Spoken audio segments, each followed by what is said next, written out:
This is Innovating Leadership, Co-Creating Our Future. I'm your host, Maureen Metcalf, founder and CEO of the Innovative Leadership Institute, where we help leaders be future ready.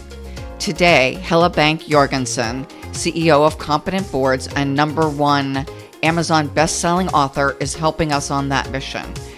We'll be focusing on her experience at Davos 2025 and also talking about her upcoming book, The Future Boardroom, How to Transform in Turbulent Times. So welcome, Helle. Well, thank you so much, Maureen, for having me and these exciting topics in a very exciting time we're living in.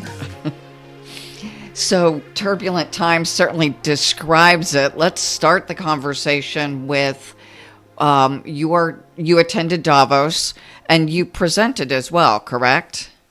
A few times, yes. I've had a busy schedule running from one thing to another. I was late for my own reception with the competent board because I had to run from another session. So yes, I had many good conversations, but also a response on what I was saying. So let's start with what were you talking about and what responses did you get? Well, I think one of the things I focused on was what's the narrative?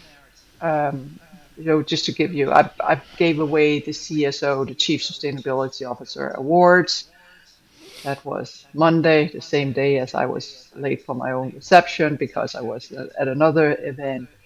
And to give you a little bit of feeling of Davos, it's this relatively small place, small city, where for a week you have people coming in from all over the world, and it's mostly leaders coming in. Well, I would say everyone is a leader, but from big businesses, countries, etc., and transforming that little city for that whole week. So you walk from one place to another. There's, of course, the World Economic Forum events, but there's a lot of other events around it. So to give you a little bit of feeling of what I saw, heard, but also, as you say, what was the response to some of the things I was saying?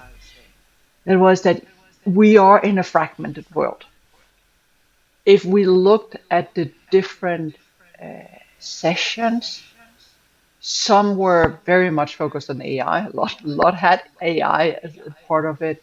Some focused on trust. Some I've participated in terms of circularity, in terms of nature, beyond GDP, etc. But you, of course, had a lot of other sessions that not even touch upon sustainability, not even touched upon climate change that seemed for some to be like, well, that was last year's boss. And we saw also in the yearly risk report that comes out from the World Economic Forum that, again, those green risk in terms of pollution and climate, etc., well, they are huge risk in 10 years. But we keep kind of like moving that while misinformation, disinformation clearly took the top. And I agree on that. And that was, again, some of the response. When I'm talking about the narrative, I'm talking about trust, I'm talking about leadership. And there's clearly almost a lack of trust. There is, I would say, a lack of real leadership. A lot of people were talking about, are we in a T0 world where who is actually the leaders of this world? Is it the BRICS countries? So a lot of fragmented thoughts that I believe we are all digesting at the moment.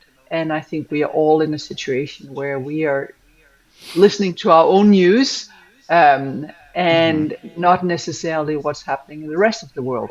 And that is one of the beauty of Davos, is that suddenly you realize what's happening in Asia, what's happening in India, what's happening in Latin America, what's happening around the world, and what are the reaction to perhaps the things that you and I right now being North America, that we are seeing every single day, might not be the same reaction somewhere else. And for me, I think it's important that we have those global partnerships. I think it's important that we listen to each other and understand what are the what are both the values but also the value of what it is that people really value, both the leaders that's in Davos but everyone around this globe. I'm You not know, sure as if you I actually answered your question, but narrative was one of the things I talked about. I talked about that we need to have not only short-term leadership but long-term leadership, because we, whoever want to go out and talk to Mother Nature and tell Mother Nature that we have decided that we don't have a crisis and climate change is not happening, be my guest. I would be very happy if Mother Nature stopped sending us invoices. But so far, she doesn't seem to understand Danish. She doesn't seem to understand, you know, English. I think she only understands us taking good care of her, and seems like she's not that happy with us at the moment. So one of the things you said struck me. It was several things struck me, but one that I want to push into further, that each of us are embedded in our own countries and our own news and our own challenges or opportunities, all of the Yeah, yeah. above. And where are the forums that we come together to change our own small narrative into a larger narrative? And I know that many of our listeners don't have access to, but the Competent Boards graduate group gets together, and you and the group do presentations. And I've found those to be among the most beneficial because we have open conversations with small groups of very senior people, many of whom have differing points of view. And there's a safe place to share and explore and expand. And it seems like that kind of community is and will become even more crucial in this environment that is seemingly more fractured by the day. I hear you, and I totally agree. And I enjoy, and I think you joined us a week ago, where we had our global forum.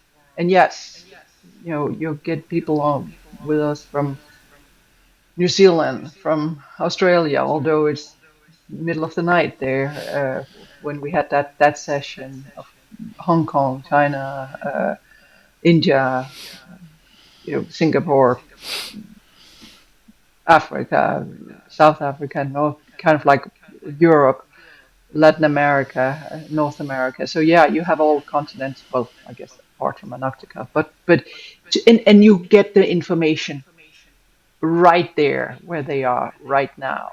And I think, yes, you're right. That's where you get that safe space and get an understanding.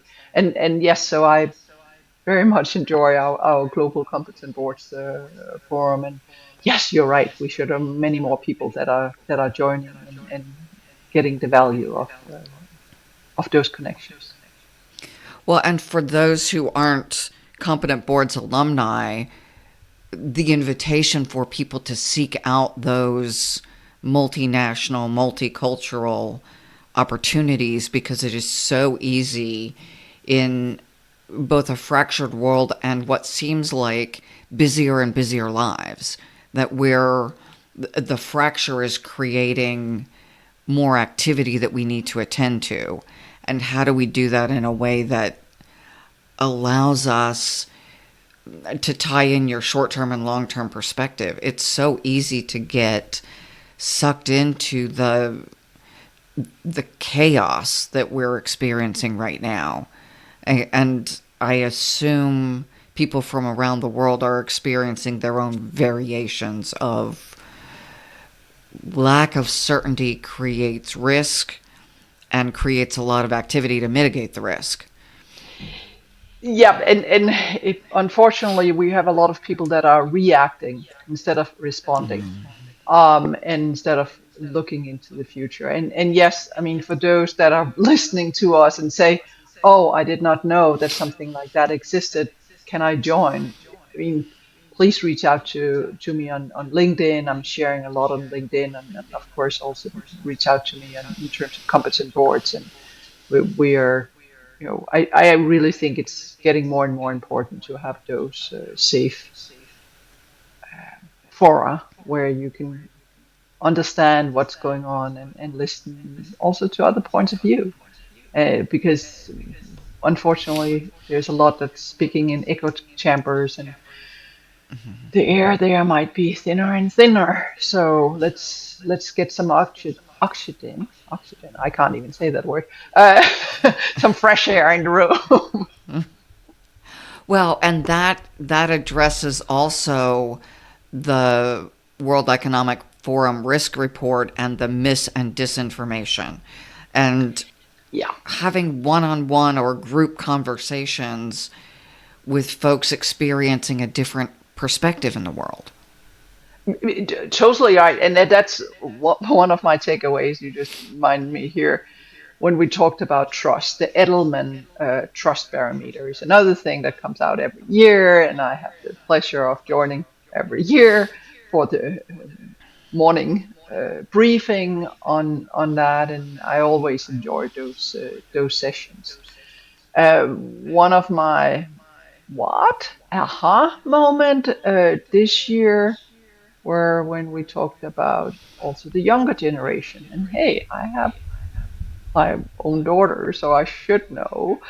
But it's very clear that young people nowadays, from what Edelman had looked into, they start by reading the headline and then they go to reading the comments before they decide if they want to read the article. So having all of those comments on, kind of like, oh, is this worth my time? Should I read this? And one part of me is like, wow, that means that, yeah, you're getting different opinions there. But it also might be that there are a lot of bots putting in a comment underneath. And therefore, what can we trust and not trust? So critical thinking is a key part. The other thing that came out was in terms of young people trust their phone and AI more than their own doctor. And hey, you can see it. You have information from the whole world in on your computer, and your doctor say it's ABC, but you have researched ahead of time, and you have all of that information around the world. But again, we are talking about it at different societies, right? Where who who's trusted, who's not trusted. School teachers, you know, is the thing you're teaching me correct, or is what I find on my device correct? And again, who are putting the information into the device, right? What is the algorithm behind that?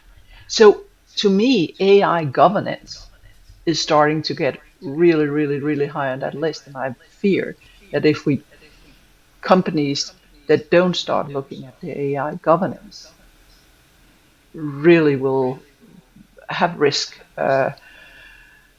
ahead of them. So yeah, there's a lot of things in terms of trust. It's interesting about school teachers because here in the U.S., as we're facing an administration that is reaching in more heavily to education and dictating what should and shouldn't be taught, is my AI counterpart giving me more comprehensive information than my school system? Who should I trust? Who is accurate? And I understand AI governance and back to critical decision making. Yeah. How do we teach our I would say young people, but also adults. All us, all of us. Hey, you know more about AI and the other Maureen I talk to from time to time. you know, and how can we teach others, but also ourselves, that critical thinking, asking the question, oh, is this correct? Is this not correct? I have to admit there are some of these things that are coming out lately. I'm like, that must be fake news. And then I realized, no, it was not fake news. Um, but how do we navigate? And also, what does this mean for the, the global business playbook? Because you have the algorithms, you have all of this news, you have all of the bots, clearly with more and more power to different Gen AI systems.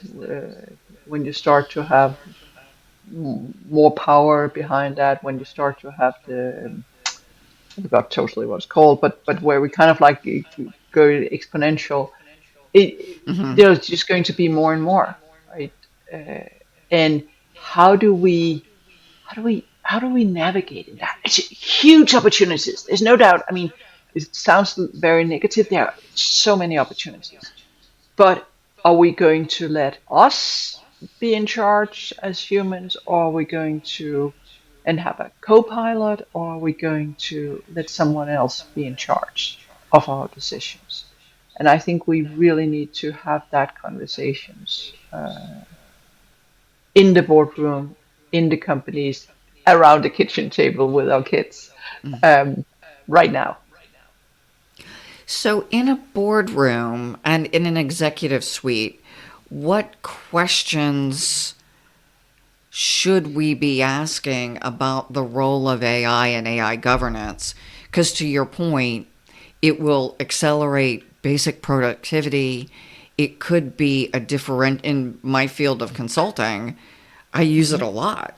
My Yep. clients get a lot more and better results for less money because I'm more productive. But Yep. we also assume I am being very critical and discerning about what I share. I don't just run Chat GPT or Copilot and hand it over without discernment. Otherwise, I am useless. And in fact, I'm dangerous because because my clients expect a level of discernment. And Yep. so similarly for our executives, hopefully most of us aren't just asking Copilot to do our work for us without then validating. But what does that conversation look like in a boardroom and an executive suite? I think, and I actually put out on LinkedIn some key takeaways from Davos, but also had another article or opinion in Financial Times Agenda, also relating to AI governance. But some of the questions I asked is like, are you ensuring AI is used responsibly in your business? So what are the questions we are asking to management? Do they know? What do they know? What are the guidelines in that? Do we have a strategy for protecting against deep fakes, cyber threats? I mean, you can't fully protect yourself, but how are we reacting? How are we responding? How are How are we we being training? proactive? Exactly, exactly. And that goes to, do we have that critical thinking muscle? Are we training the critical thinking muscle? Or are we just using, as you were just pointing, our favorite AI bot to develop the answers that we trust?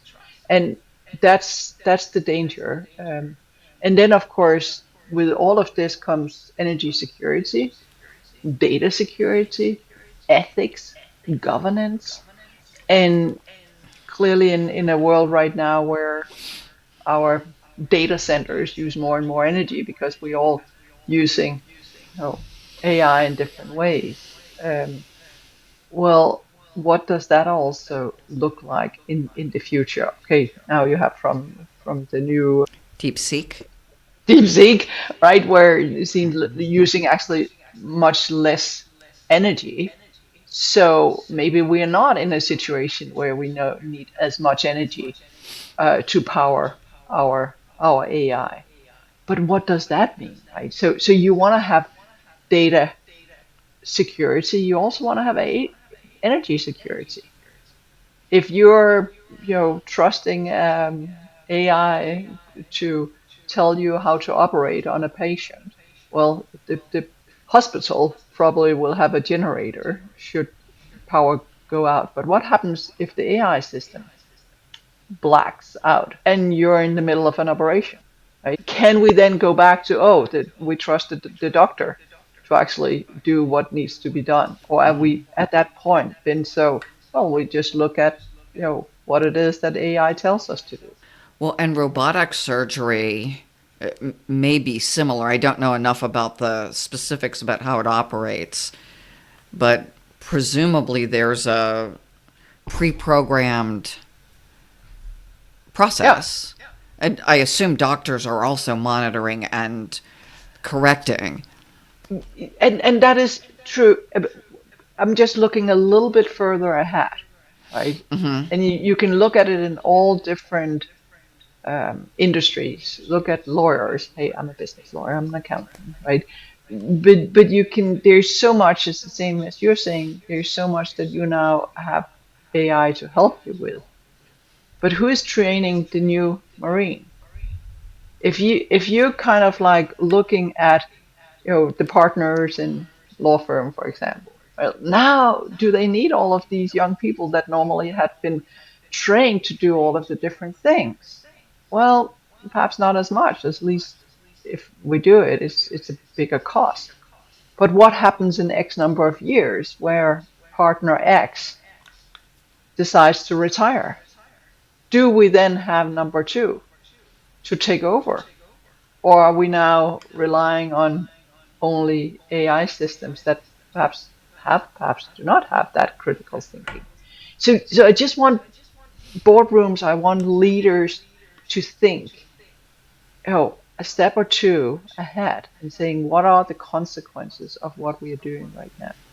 And do we have that security, being that energy security, data security, the ethics, all of those things in place.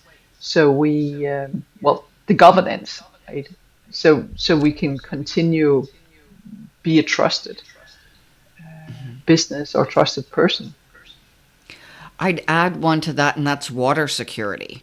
We can find a lot of these things where it's like, critical mineral security, right? Water security, fresh air security. Yeah. You can look at a lot of different matters in what is at the end of the day, what is it that we need, and how do we steward that? To go back to my first book, Stewards of the Future. Well, and it seems a fundamental question now as we look at the defocusing on DE&I and sustainability, that we passed the 1.5 degrees Celsius this year. What does that mean? And if we believe what we've read, that means the way of life we have is no longer going to be in place for our children. You can, of course, say if you go not that many years back, we are living a different lives now than our parents, etc. So you're always seeing, well, there's changes, but yeah, you are looking into more weather related events.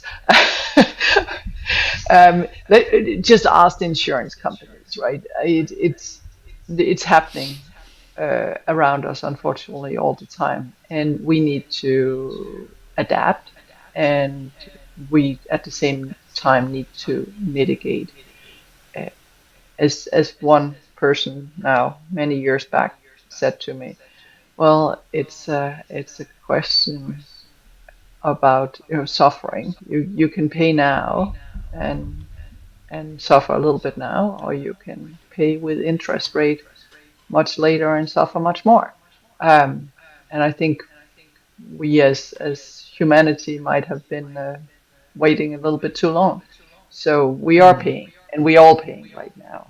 Um, I put out another LinkedIn article because I was thinking about this Shell scenario 2025. Um, Back in 2005, Shell sent out, Shell doing these fantastic scenarios. I've been doing that for a long time.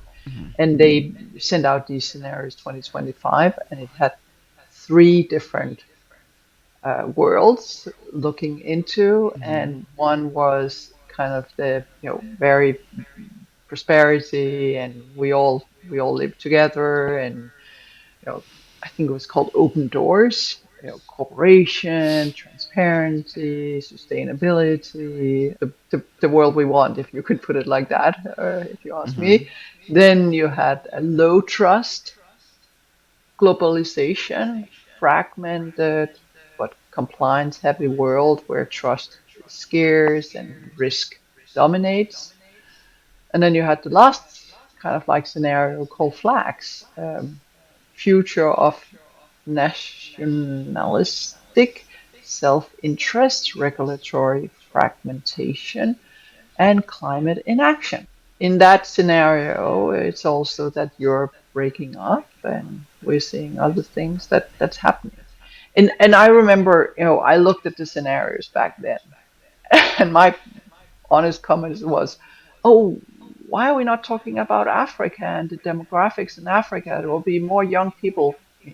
Even at that point, I was seeing that could be, but it was kind of like that was my reaction. I would never in my life have thought that we were sleepwalking into the situation we are in today.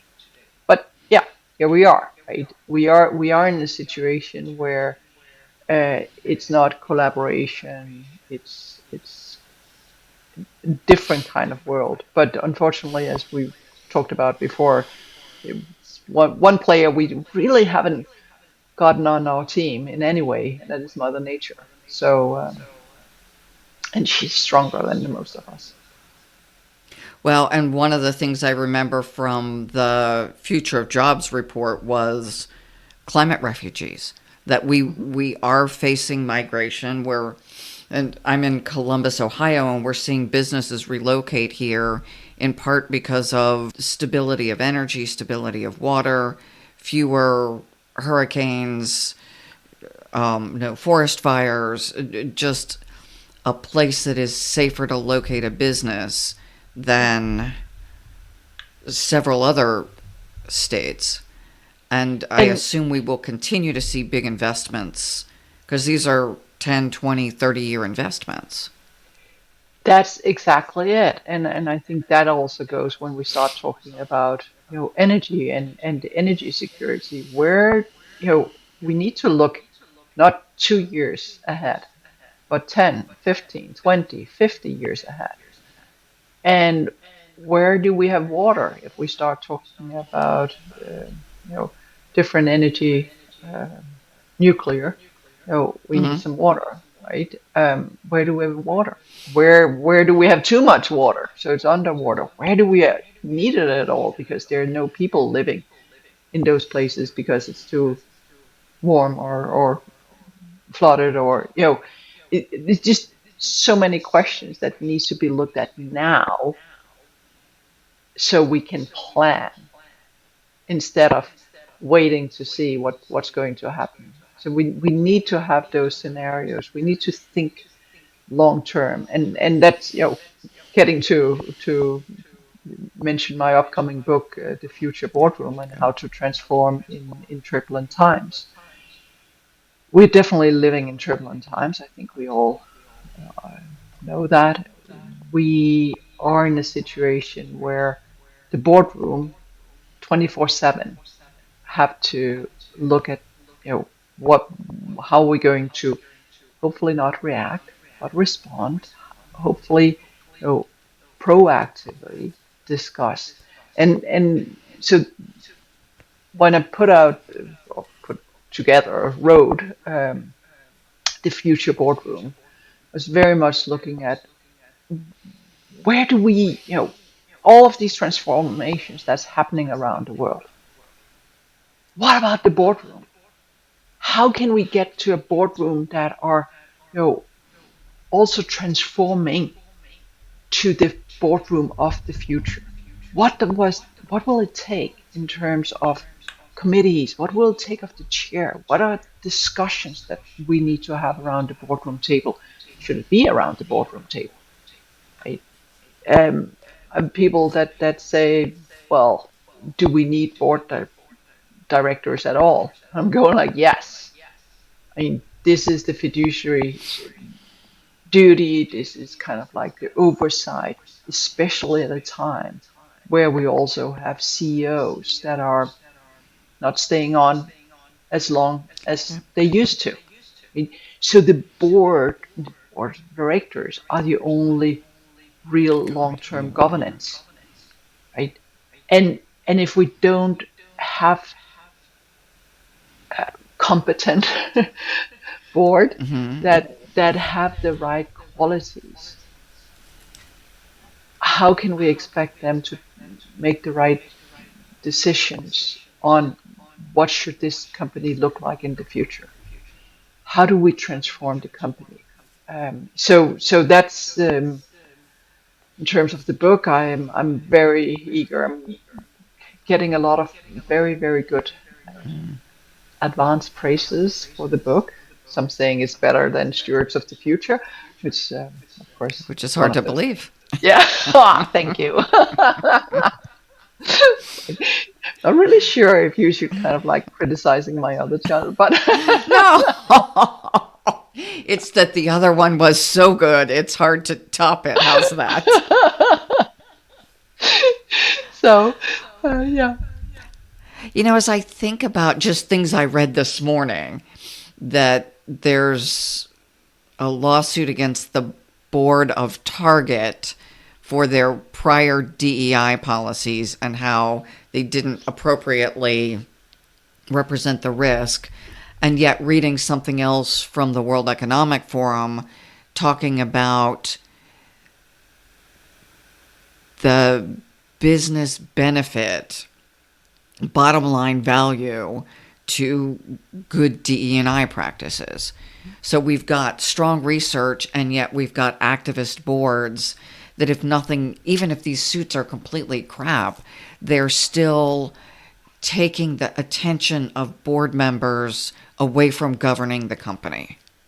Yeah, and I was actually asked by a media outlet in terms of this, and I'm happy to share.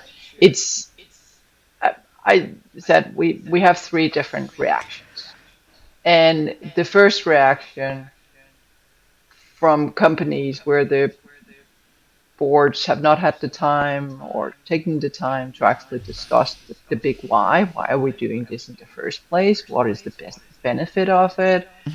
Do we get more innovation? Do we attract better people, etc., etc.? That are saying, okay, well, let's just get rid of the DEI.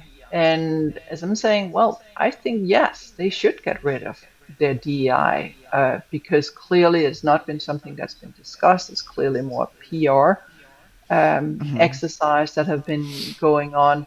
And yes, that's a waste of shareholder money if it's not something that's really been embedded into why is this good for the business. Then you have the group number two, group of companies that definitely have seen the benefit of innovation, thinking differently, attracting the best people, understanding the customers, understanding the markets that they're going into, culture that look at things in a way where, okay, we need to be agile, we need to be ready to transform, get the different ideas in. As you and I was talking about before, if you breathing your own air all the time, it's going to be a little bit harder to get to the next step. That group I see large, those are also the ones that say, you know what, we'll not talk about it. We'll just keep doing. This is just sound business practice. We'll just keep doing it. And then you have the last group, where, of course, the boardroom discussed this. Of course, the executives discussed what is good for this business, what is the right measures for this business. Of course, they understood that having diverse minds are the only way to get innovation, the only way to find the best cost reductions, only way to get to the better products, only way to understand your customers, only way to attract. And I can continue. And they have been, I'm going to say, smart enough to also be able to communicate this to both the shareholders and other stakeholders and see all the benefits. And of course, they will continue to do it. And yes, you can push them, but it's the same thing as you're pushing companies to, you know, don't do training of the pilots. Well, who of us would join or go and fly with an airline that says we're not training our pilots because that's a cost? I mean, none of us would, right? Yeah. So I see, yes, unfortunately, we're having so much time, so much effort, so much pain, so much money being wasted on all of this debate, instead of saying what is sound business practice. And like everything, hey, I've been in this for so long. I remember corporate social responsibility was criticized. Other things was criticized, right? Health and safety. Why do we really need health and safety? Well, because that's what people that invest in your company, both in terms of time and money, and as a customer, um, are looking for. The same goes with a lot of these other things. And yes, you have had companies that I totally agree have been misusing shareholder money because they have done it as a PR exercise and not as a business strategic imperative. So Beautiful. Thank you.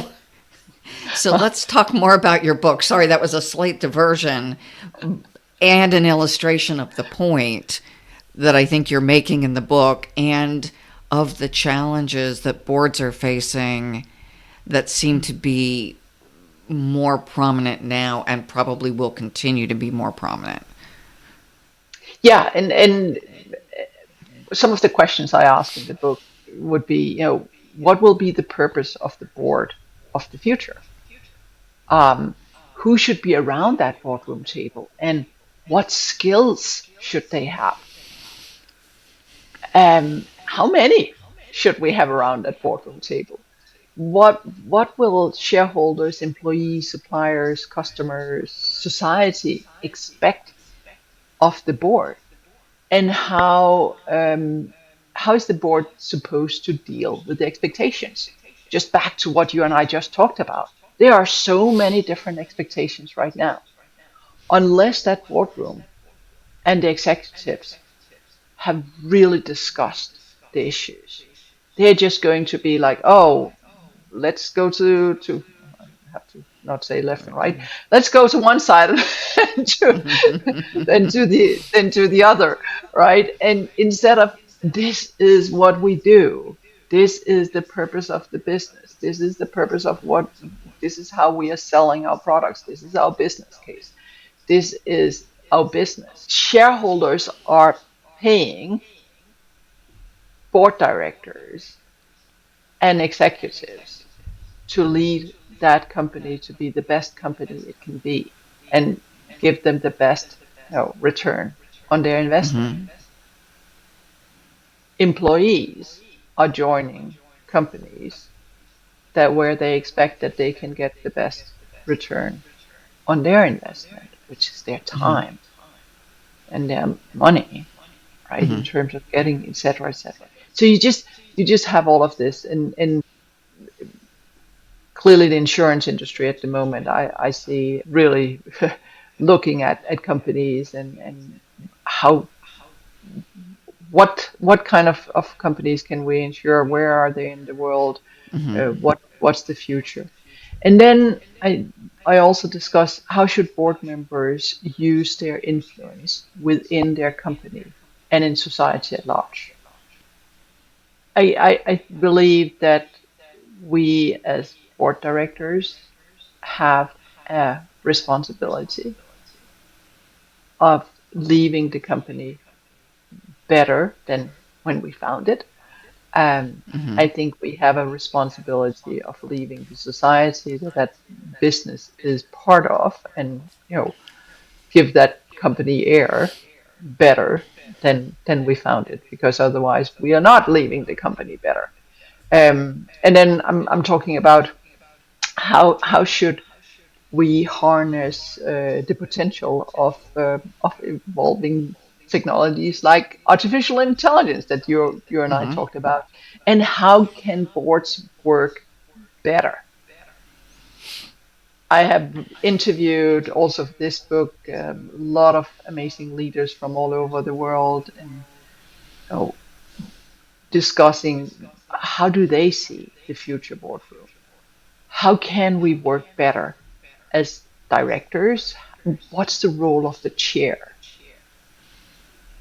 Some are saying that we're going from the time where we elected board members based on how famous they were, to then what are the skills, very specific, to then no, we need people that really have that critical thinking. But we don't want people that are sitting and competing with the person next to and saying, oh, look, what I'm saying is smarter than what you're saying. Because we are a team. We need to have that boardroom work together, and Yeah. also together with the leadership. And that's a big part of the book on very good ideas, very good examples from amazing people from around the world who contributed to the book. Beautiful. I can't wait to read it. I think I get to make advanced comments, so I get to read it soon, You do, which is very yes, exciting to yeah, me. yeah. So I mean, I think corporations have tremendous power to improve the world in ways that governments cannot. And if boards equip themselves to deal with these turbulent times, they can play a role in making the world a better place for themselves, for their kids, as you talked about before, for their family, for the society, and frankly for all of us. So it's I think those board members that embrace the future boardroom will be the ones that we all will look up to, and cherish, and they will also be the one that leads the companies of the future. I want to just amplify a point you just made as we're closing out. Global companies, many of them are bigger than nations. Mm-hmm. They're bigger in revenue, number of Yeah. employees, number of impact. And we are living in a time where governments can set policy, but global companies are deciding where to invest. They're deciding how to invest. So if a country enacts a policy that is inconsistent with the company's values, how do we shift production, and how do we stay the course on the values that we hold true, irrespective of governance moving from left to right and back? And it's happening globally, and yet we have some boards who are amazing and shepherding their companies through this whitewater of ups and downs, and really creating stability for their employees and their stakeholders. And again, to amplify the point, the importance of the boardroom now in times of a fragmented world is just higher than in times of stability, because we need leaders who can navigate the massive complexity of global policy shifts and fragmentation. Totally agree, and I'm discussing that in the book, but I also think it's changing a lot from a time where it was okay. These are our values. This is how we do business. Everyone needs to do that to really understand what are also the local context. Mm-hmm. To have a global localization, local globalization, right? You need to start looking also at your businesses and your local markets in a different way. Again, that puts even more on the boardroom to understand and to have the right people and to put boots on the ground and understand what is really happening. I don't see that people will be only having their boardroom meetings in the boardroom. Well, maybe Mm-hmm. we will be.